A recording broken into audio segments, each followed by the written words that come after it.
Eric Kawa reports from Sierra Leone's capital of Freetown. She's 97 years old, and still Cassandra Garber carries history like a torch. As an educationist, she spent her life preserving the story of the Krio people and African descendants, a story she holds close to her heart. Those from Nova Scotia and Canada, having been exposed to the white man's way of life, this is what they continued here. That is what we call civilization. So they continued the life they had been used to.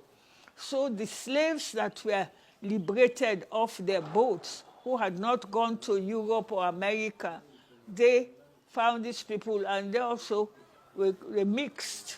And gradually we have what we call the Krio and Krio.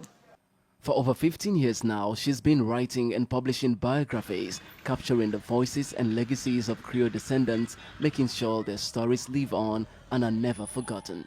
This fabric is a symbol of the Krio identity. Known as the print, Krios have used it to identify themselves in and out of Sierra Leone. Today, I am standing in front of the King's Yard Gate in Freetown. This place played a very significant role in the slave trade, where liberated Africans were brought here after the end of the slave trade.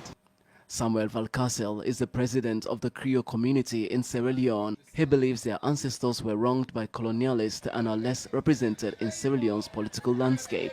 He says more needs to be done for the people who suffered from slavery on the continent, noting that they deserve a formal apology among other demands. Reparation, because there should be justice, financial assistance so that these Krio people are able to build universities and better their lives from what their grandparents, their ancestors had toiled for, and citizenship so that they are able to freely live, work, and be in countries that were built in the first place by their ancestors.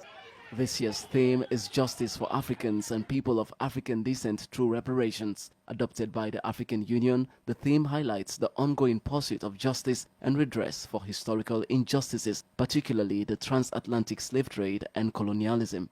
The role of Sierra Leone in the transatlantic slave trade is very significant, because Sierra Leone was a major hub in the transatlantic slave trade. This was because of its geographical topography. The coastlines and the rivers are very immense, to the extent that Burns Island near Freetown became one of the largest British slave forts in West Africa. As commemorations continue, people like Cassandra Garber hope that the Krios and other people of African descent can get justice and reparations soon.